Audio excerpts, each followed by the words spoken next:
तो पिछले हफ्ते गेम चेंजर देखने के बाद ऐसा भयानक ब्रेन डैमेज हुआ कि समझ में तक नहीं आया कि कब से हम लोगों ने फ्लिक द न्यूज का एपिसोड ही नहीं करा है।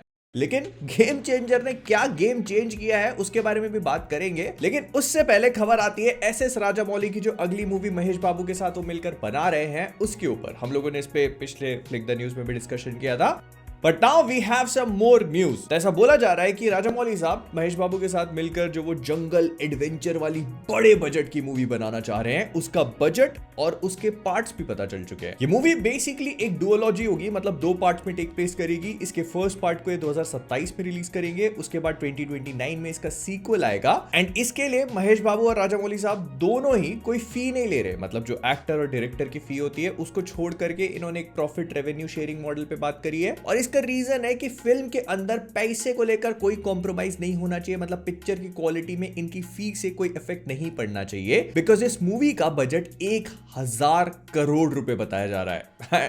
नहीं, मैं मजाक नहीं कर रहा हूं, बट जहां तक मुझे लगता है तो ये सिर्फ एक मूवी का बजट नहीं होगा। 2027 और 29 में जो दोनों मूवीज आ रही है उनका कंबाइंड बजट 1000 करोड़ रुपए होगा, लेकिन फिर भी बहुत है। और बहुत ऐसे याद आया कि कुछ दिनों पहले एक और कांड हुआ, और वो है एमसीयू।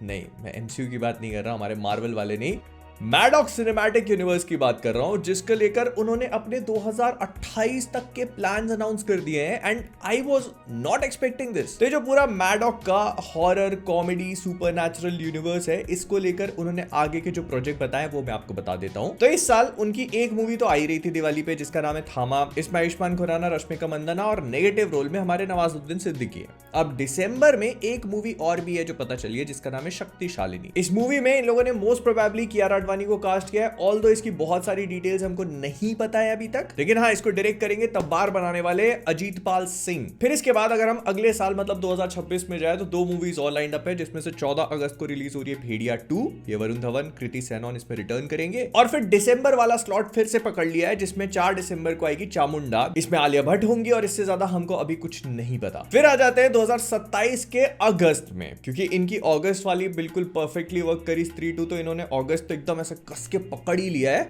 तो 13 अगस्त को एक बार फिर से रिलीज हो रही है स्त्री 3, और पहला अगस्त है तो दूसरा दिसंबर। 24 दिसंबर को आ रही है मुंजिया का सीक्वल महामुंजिया। एंड फिर आते हैं हम लोग 2028 में, क्योंकि इनका जो पूरा अभी तक इन्होंने क्रिएट किया है, यहाँ की दो मूवीज इसको कंक्लूड करेंगी, बिकॉज इसको ये लोग एंड गेम और एवेंजर्स की तरह ट्रीट करेंगे। पहली मूवी अगस्त में रिलीज होगी जिसका नाम है पहला महायुद्ध, दूसरी मूवी अक्टूबर में आएगी जिसका नाम है दूसरा महायुद्ध। मतलब मार्वल वाले तो 2027 तक सीक्रेट वॉर्स खत्म करके निकल जाएंगे, लेकिन ये लोग 2028 में अपनी एवेंजर्स एंड गेम लेके आएंगे दो। ऑल्दो आई थिंक कि एक ही मूवी के सीक्वल को उसके कुछ ही महीनों बाद रिलीज करना could not be a perfect strategy, और इन्होंने फिलहाल सिर्फ अनाउंसमेंट करने के लिए डेट दे दी है। लेकिन जहां तक मुझे लगता है तो इसका जो सीक्वल है दूसरा महायुद्ध, इसको एक साल आगे शिफ्ट किया जाएगा, सो दैट इसकी प्रॉपर मार्केटिंग में टाइम खर्च कर पाए। फिर इसके बाद किसी ने ये बोल दिया कि शाहरुख खान को देखा जा रहा है इसका एक बिग बैड की तरह, जो पूरा सिनेमैटिक यूनिवर्स है इसका थानोस जो है वो शाहरुख खान को कंसिडर किया जा रहा है। लेकिन फिर दिनेश विजयन जो कि अक्षय कुमार के साथ स्काई फोर्स का प्रमोशन कर रहे थे, उन्होंने खुद ही बोल दिया कि नहीं, अक्षय कुमार हमारे यूनिवर्स के थानोस हैं। किसी को समझ में नहीं आया क्या अभी तक? तो मोस्ट लाइकली इस बात को कंफर्म कर दिया गया है कि अक्षय कुमार ही थानोस का रोल प्ले करेंगे। ऑल्दो हो सकता है कि ये बात आगे जाकर के चेंज हो भी सकती है, अगर कुछ शेड्यूलिंग कॉन्फ्लिक्ट्स वगैरह हुए तो ये नए एक्टर को तलाश कर सकते हैं, लेकिन फिलहाल के लिए उनका स्टेटमेंट यही है। एंड हाँ, मुझे इस बात के चांसेस भी अब बहुत कम लगते हैं कि अमर कौशिक जो है वो स्त्री 3 या भेड़िया 2 को डायरेक्ट करें, क्योंकि 2026 में ही उनकी महाअवतार मूवी आ रही है विकी कौशल के साथ। तो इट इज हाईली अनलाइकली कि एक ही बंदा 3 मूवीज को डायरेक्ट करे एक साथ, जो कि कुछ ही महीनों के टाइम स्पैन पे रिलीज हो रही है। हर कोई शंकर थोड़ी होता है। फिर इसके बाद अक्षय कुमार की स्काई फोर्स तो रिलीज हो ही रही है, लेकिन इसके अलावा हमको वेलकम टू द जंगल के बारे में भी कुछ चीजें पता चली है, जो कि इस साल क्रिसमस पे रिलीज होगी। इसकी 75% शूटिंग कंप्लीट हो चुकी है और जून तक इसको कंप्लीटली रैप कर दिया जाएगा, और उसके बाद इसके पोस्ट प्रोडक्शन वीएफएक्स पे काम शुरू होगा। मतलब अभी भी चल ही रहा है, जो शॉट्स कर लिए गए हैं उनका वीएफएक्स चालू हो चुका है, लेकिन उसके बाद इसका पोस्ट प्रोडक्शन करके इसको दिसंबर में रिलीज करेंगे। और ऐसा बोला जा रहा है कि मूवी जो है पूरे इंडिया भर में घूमेगी और पूरे वर्ल्ड में अलग अलग जगह पे जाएगी। लेकिन एक इंटरेस्टिंग चीज और भी है, और वो है अक्षय कुमार की अगले साल रिलीज होने वाली भूत बंगला मूवी। इसको लेकर ये पता चला है कि भूत बंगला जो है वो एग्जैक्ट उसी सेम लोकेशन पे शूट हो रही है जहां पर कई सालों पहले भूल भुलैया का फर्स्ट पार्ट प्रियदर्शन और अक्षय कुमार ने शूट किया था। ये जयपुर का पैलेस है और इसी में भूल भुलैया 1 भी बनाई गई थी और अब भूत बंगला भी बनाई जा रही है। इनफैक्ट जो भूत बंगला में जो भूत वाला बंगला है वो यही होगा और इस पैलेस में करीब 80% पिक्चर शूट होगी, which brings nostalgia to us as well as the confidence की, मतलब ये वर्क कर सकता है। फिर इसके बाद अगर आपको नवाजुद्दीन सिद्दीकी और राधिका आप्टे की रात अकेली है मूवी अच्छी लगी थी नेटफ्लिक्स पे, तो उसका सीक्वल बन रहा है। लेकिन इस पे हमको नवाजुद्दीन साहब जटिल यादव के कैरेक्टर में तो भले ही दिख जाए, but Radhika Apte most probably return नहीं करेंगी क्योंकि अब ये नई कास्ट और नई कहानी के साथ आगे बढ़ेगा। इन अ वे अब जटिल यादव को एक नया केस देखने को मिलेगा और उस केस का एक बहुत ही इंपॉर्टेंट पार्ट होंगी चित्रांगदा सिंह। अब इसमें क्या होगा क्या नहीं ये अभी नहीं बताया गया है। मूवी मोस्ट प्रोबेबली अगले साल के एंड में हमको कभी देखने को मिल सकती है, बिकॉज फिलहाल दोनों ही एक्टर्स अपनी मूवीज के साथ है। नवाजुद्दीन जो है वो थामा कर रहे हैं, उसमें वो विलन का रोल प्ले करेंगे। चित्रांगदा जो है वो हाउसफुल 5 कर रही हैं। फिर इसके बाद हमारे भाईजान की जो मूवी सिकंदर आ रही है अप्रैल में, उसका टीजर रिलीज किया गया था अभी रिसेंटली, और उसको देखने के बाद या फिर बहुत सारे लोग पता नहीं कहां से इंफॉर्मेशन निकाल के बोलने लग गए कि भाई ये पिक्चर रीमेक है। तो इसके मेकर्स और बहुत सारे लोग सामने आए जिन्होंने बोला कि नहीं, ये कंप्लीटली ओरिजिनल प्रोडक्ट है। और ए आर मुरुगदास जो इसके डायरेक्टर हैं, उनको मूवी के एक एक शॉट पे बहुत ज्यादा कॉन्फिडेंस है, तो उन्होंने कहा कि नहीं, मूवी अच्छी बनाई है, मैंने इसको रीमेक मत बोलो।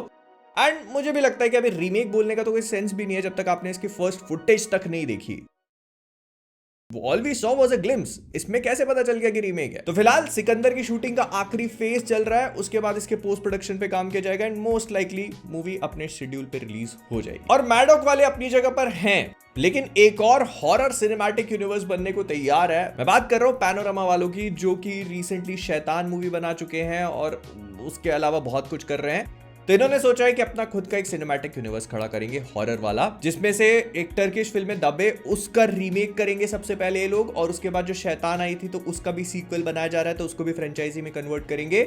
और जो दब्बे का रीमेक होगा वो इस पूरी फ्रेंचाइजी, मतलब जो इनका सिनेमैटिक यूनिवर्स है, उसकी फर्स्ट मूवी होगी। नाउ टू बी ऑनेस्ट, मुझे ऐसा लगता है कि अगर आप एक पूरा सिनेमैटिक यूनिवर्स ही खड़ा कर दे रहे हो तो उसकी जो पहली पिक्चर, जो उसका फाउंडेशन बनेगी, जो उसका नींव बनेगी, वो तो कम से कम रीमेक नहीं होना चाहिए।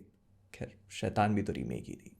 फिर नेटफ्लिक्स पे अगर आप लोगों ने चोर निकल के भागा देखी थी, तो नेटफ्लिक्स वालों ने उसके सीक्वल को भी अब ग्रीनलिट कर दिया है, मतलब यामी गौतम और सनी कौशल अपने दोनों के रोल्स में वापस रिटर्न करेंगे। और हालांकि इस पे काम शुरू होने में भी काफी टाइम है, बट मोस्ट लाइकली ये उसी प्लॉट को आगे बढ़ाएगी जिसके एंड में, मतलब स्पॉइलर नहीं देना चाहता अगर आपने नहीं देखी तो, लेकिन जिन्होंने देखी है उनके लिए वो मूवी वहीं से आगे कंटिन्यू होगी और उस प्लॉट को आगे बढ़ाएगी। वही कैट एंड माउस का चेज हमको देखने को मिलेगा एंड वो थ्रिल और प्लॉट ट्विस्ट वगैरह, वो सारी चीजें जो फर्स्ट पार्ट में थी, क्योंकि डायरेक्टर वही है, प्रोड्यूसर वही है, सारी चीजें वैसी की वैसी। लेकिन विक्रांत मासी के लिए वैसी चीजें नहीं है, बिकॉज रिसेंटली उन्होंने रिटायरमेंट अनाउंस किया। फिर ऐसा पता चला कि जो उनका रिटायरमेंट है वो 2026 में टेक प्लेस करेगा, 2025 में, क्योंकि वो काफी सारे प्रोजेक्ट कर रहे हैं और इन्हीं में से एक है राजकुमार हिरानी की वेब सीरीज। ये सीरीज डिज्नी प्लस हॉटस्टार पे एयर होगी, लेकिन फिलहाल बहुत ही अर्ली स्टेजेस में है। पहले ऐसा बोला जा रहा था कि विक्रांत मासी इसमें प्रोटैगनिस्ट का रोल प्ले करेंगे, लेकिन अब रिसेंटली ये पता चला है कि प्रोटैगनिस्ट अरशद वारसी और हिरानी साहब के खुद के लड़के वीर हिरानी होंगे।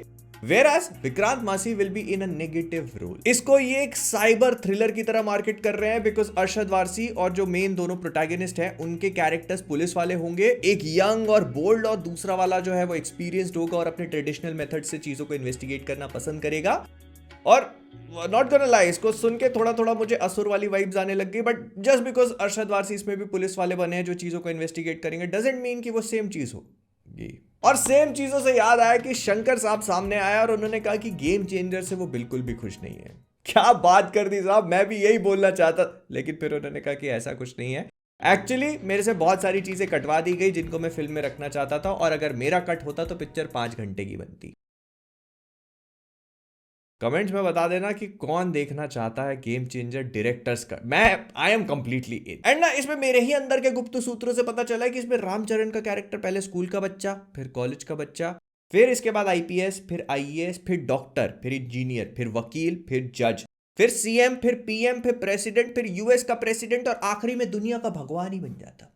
फिर इसके बाद रजनीकांत की जेलर का सीक्वल अनाउंस कर दिया गया एक छोटे से टीजर के साथ में, एंड मेरे को देखने में सही लगा। ये बस एक फर्स्ट लुक टाइप की चीज थी, और वो चश्मे निकालने वाला शॉट था, इसमें स्नाइपर नहीं बम जाके फूट रहे हैं, तो इट वाज गुड टू सी। लेकिन इसके साथ में हमको ये पता चला है कि जो कूली, उनकी इसी साल रिलीज होने वाली लोकेश कनगराज के साथ बनाई गई मूवी है, वो पहले 1 मई को आ रही थी, बट समहाउ अब उन लोगों ने इसको पोस्टपोन कर दिया है और ये रिलीज होगी 14 या 15 अगस्त के आसपास।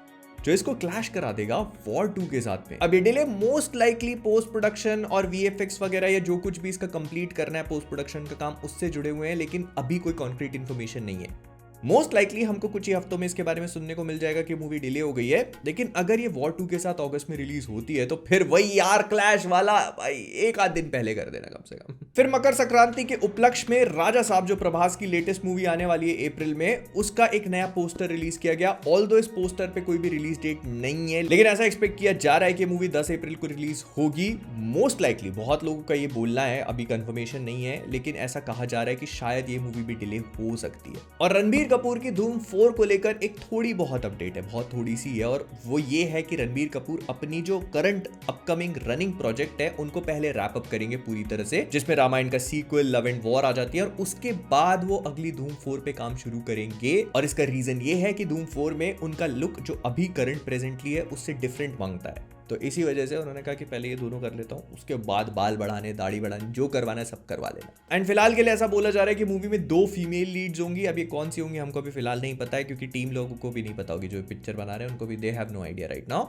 बट हाँ, एंटागनिस्ट मतलब जो इस मूवी में पुलिस वाले का रोल प्ले करेगा उसको भी ढूंढा जा रहा है। तो Abhishek Bachchan and Uday Chopra definitely not coming back, because ये धूम 4 को एक रीबूट की तरह कंसीडर कर रहे हैं। और ये जो एंटागनिस्ट मतलब ये जो पुलिस वाला होगा, ये मोस्ट लाइकली ऐसा सुनने में आया कि कहीं साउथ इंडिया से कंसीडर करेंगे, मतलब जो साउथ फिल्म इंडस्ट्री है वहां से उठाएंगे। अब इस पूरे स्केड्यूल में एनिमल पार्क और एनिमल पार्क का सीक्वल कहां फिट होती है फिलहाल के लिए हमको नहीं बताया गया, वो भी पता चल ही जाएगा थोड़े टाइम में। लेकिन आप बताओ आपका क्या हाल है, वैलेंटाइंस डे की कोई जुगाड़ बनी कि नहीं बनी तो फिर बन जाएगी। वीडियो को लाइक करो, फिर जादू देखो।